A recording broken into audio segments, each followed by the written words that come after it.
इन बातों के प्रकट करने के बाद मसीह यीशु ने स्वर्ग की ओर दृष्टि उठाकर प्रार्थना की, पिता, वो समय आ गया है, अपने पुत्र को महिमित कीजिए कि पुत्र आपको महिमित करे, क्योंकि आपने उसे सारी मानव जाति पर अधिकार दिया है कि वो उन सबको अनंत जीवन प्रदान करे जिन्हें आपने उसे सौंपा है। अनंत जीवन ये है कि वे आपको, जो एकमात्र सच्चे परमेश्वर है, और मसीह यीशु को, जिसे आपने भेजा है, जाने। जो काम आपने मुझे सौंपा था उसे पूरा कर मैंने पृथ्वी पर आपको महिमित किया है। इसलिए पिता, आप मुझे अपने साथ उसी महिमा से महिमित कीजिए जो महिमा मेरी आपके साथ संसार की सृष्टि से पहले थी। मैंने आपको उन सब पर प्रकट किया। संसार में से जिनको चुनकर आपने मुझे सौंपा था वे आपके थे, किंतु आपने उन्हें मुझे सौंपा था और उन्होंने आपके वचन का पालन किया। अब वे जान गए हैं कि जो कुछ आपने मुझे दिया है वो सब आप ही की ओर से है, क्योंकि आपसे प्राप्त आज्ञाएं मैंने उन्हें दे दी हैं। उन्होंने उनको ग्रहण किया और वास्तव में ये जान लिया कि मैं आपसे आया हूं। उन्होंने विश्वास किया कि आप ही मेरे भेजने वाले हैं।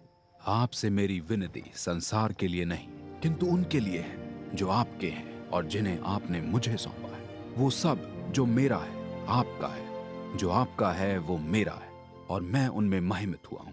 अब मैं संसार में नहीं रहूंगा, मैं आपके पास आ रहा हूं, किंतु वे सब संसार में है। पवित्र पिता, उन्हें अपने उस नाम में जो आपने मुझे दिया सुरक्षित रखिए कि वे एक हो जैसे हम एक हैं। जब मैं उनके साथ था मैंने उन्हें आपके उस नाम में जो आपने मुझे दिया था सुरक्षित रखा।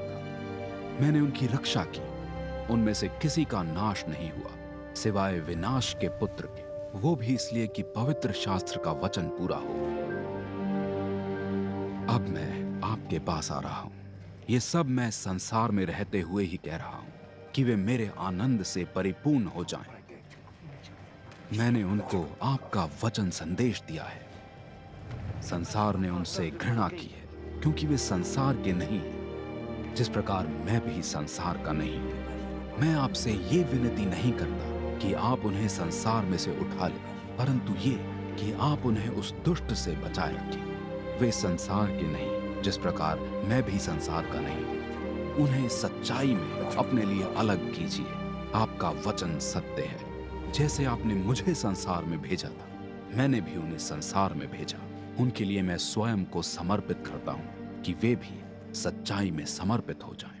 मैं मात्र इनके लिए ही नहीं, परंतु उन सब के लिए भी विनती करता हूं जो इनके संदेश के द्वारा मुझ में विश्वास करेंगे। पिता, वे सब एक हों, जैसे आप मुझ में और मैं आप में, वैसे ही वे हम में एक हों, जिससे संसार विश्वास करे कि आप ही मेरे भेजने वाले हैं। वो महिमा जो आपने मुझे प्रदान की है मैंने उन्हें दे दी है कि वे भी एक हों, जिस प्रकार हम एक हैं, आप मुझ में और मैं उनमें, कि वे पूरी तरह से एक हो जाएं, जिससे संसार पर यह साफ हो जाए कि आपने ही मुझे भेजा और आपने उनसे वैसा ही प्रेम किया जैसा मुझसे। पिता, मेरी इच्छा ये है कि वे भी, जिन्हें आपने मुझे सौंपा है, मेरे साथ वहीं रहें जहां मैं हूं, कि वे मेरे उस महिमा को देख सकें जो आपने मुझे दी है, क्योंकि संसार की सृष्टि के पहले से ही आपने मुझसे प्रेम किया है।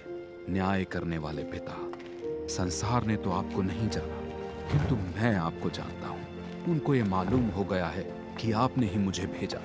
मैंने आपको उन पर प्रकट किया है और प्रकट करता रहूंगा कि जिस प्रेम से आपने मुझसे प्रेम किया है वही प्रेम उनमें बस जाए और मैं उनमें।